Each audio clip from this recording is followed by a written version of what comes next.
Hello everyone, my name is Myra. I have a story for you about how I got rich after 30 years of poverty. It can happen. Now you will find it hard to believe, just like I did once, but it happened in just one day. So, I'm gonna share my life story with you with all the details. Anyway, when I was little, my parents and I lived in another country.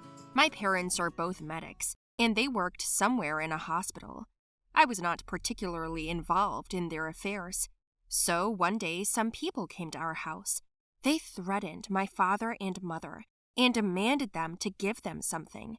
I was a little girl. I didn't know what they were talking about. Mom and Dad gave them some papers, and the same night after they left, we ran away. It was a long trip. At first, I thought we were finally going on holiday, but my dad said we would have a new home in another country. It took about 1.5 months in total. I remember being greeted by strangers and talking to my parents all the time. I didn't ask any questions. I thought my parents would eventually tell me. Finally, after many hours of driving and flying, we arrived. Mom, where are we? Why did we go so far away? We have a new home now. We're going to live here, in America. What is America? It's a big country, and we will be safe here. Is it because of all those people who argued with you? You could say that. That's about all I remember about that period. We moved into a little house. Dad and Mom went out every day. They said they were making some new documents. Then I got a new name, Mary Street, and my dad and Mom had different names too. I didn't understand why we needed them, but Mom just asked me to respond to my new name. Okay, I thought. Mary is Mary. The new life in this new place was worse than we could have imagined. I hoped, too, that our expectations were worth leaving home and going to the middle of nowhere. My parents had a hard time getting jobs, and there were a lot of scandals because of it. Mom and Dad worked part-time at a construction site or a cafe. Meanwhile, I grew up and went to school. All the children spoke a different language, but I learned it quickly, so there were no problems. I got used to my new name, and the name Myra was a thing of the past. 4 years later, I realized that we were barely making ends meet. After another 6 years, my father became ill, very badly. It turned out that he had lung cancer. Mom cried all the time, saying it was because of their work at their old place. We didn't have money for treatment, and a year later, he was gone. My mother and I were left alone, and it became even harder. But I grew up and went to get a job. I had to drop out of high school. I had no hopes of going to college. Mom was worried about that, but we had no other choice because earning money became a priority. Since my dad died, my mom had become depressed, and eventually she stopped talking and couldn't even walk anymore. After another 8 years, she looked like an old lady who sat in a rocking chair all day and fell asleep at night right there. I worked and bought her antidepressants and sleeping pills. I was all grown up by then. Life was hard, but who's to say there's any other way?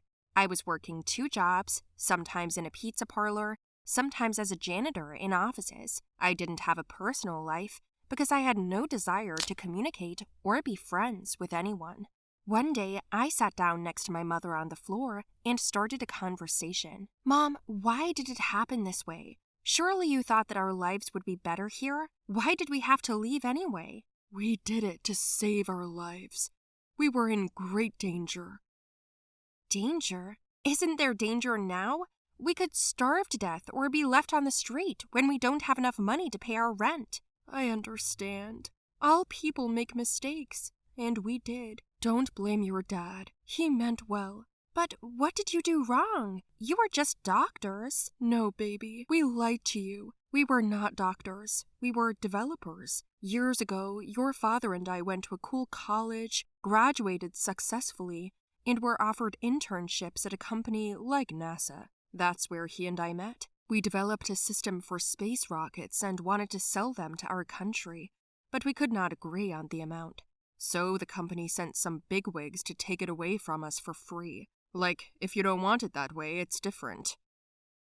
And you had to give it all up to save yourselves?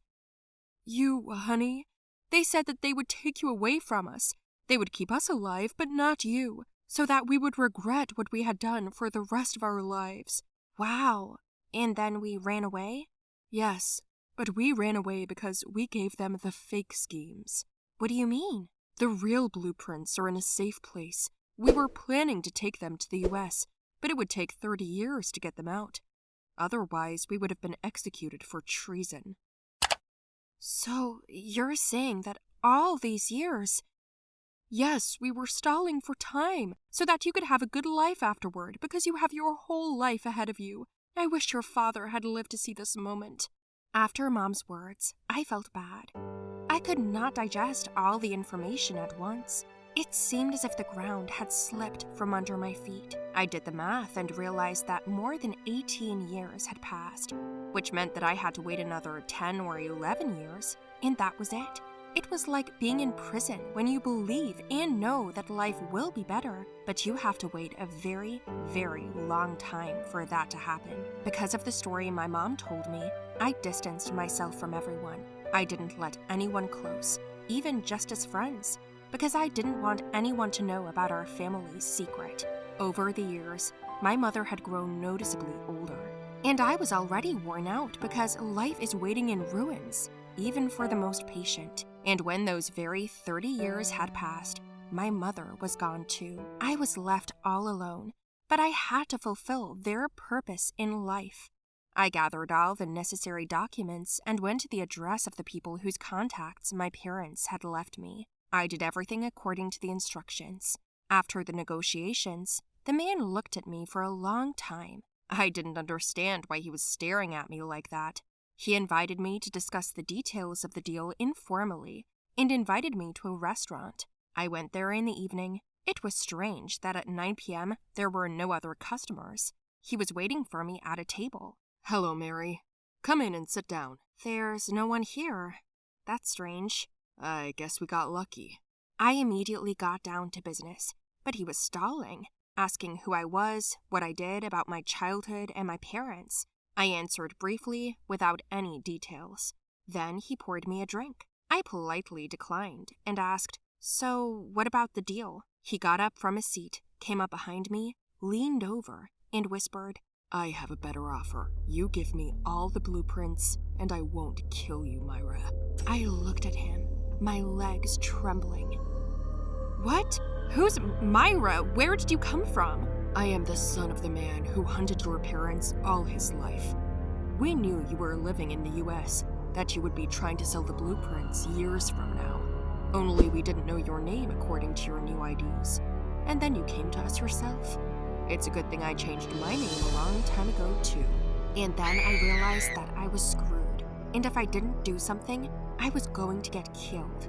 "You rented a whole restaurant to kill me?" "I don't need any unnecessary witnesses." "I'm not giving you the blueprints." "Then you'll have to say goodbye to yourself, Myra." I ran for my life. There were guards everywhere, chasing me. I managed to hide behind a secret entrance. I knew that there was one because I worked as a waitress all my life for a reason. These men were armed. I was scared, and the moment they were distracted, I ran out into the street. One of the guys got hit by a car. The other one I pushed onto a vegetable stand and ran and ran. I ran into a dead end eventually, with this man slowly waving his gun, coming up behind me and asking where the blueprints were. I gave him the middle finger, and he extended his hand with the gun in my face. That's it, I thought, and at that moment, a shot rang out. I opened my eyes, and the man was lying on the ground. My fellow waiter, Nikki, came up to me. "What are you doing here? Where did you get the gun?" "I work for the CIA. I'm sorry. I've been watching you all these years, guarding you." "What? Are you serious?" "Yeah." "Damn, I wondered why you were always around, but you never asked me out. Anyway, I've been noticed and protected for 30 years. My blueprints were bought back at a multi-billion-dollar price, and I got that money legally. My life has changed since then after all. I wish my parents were around to see it.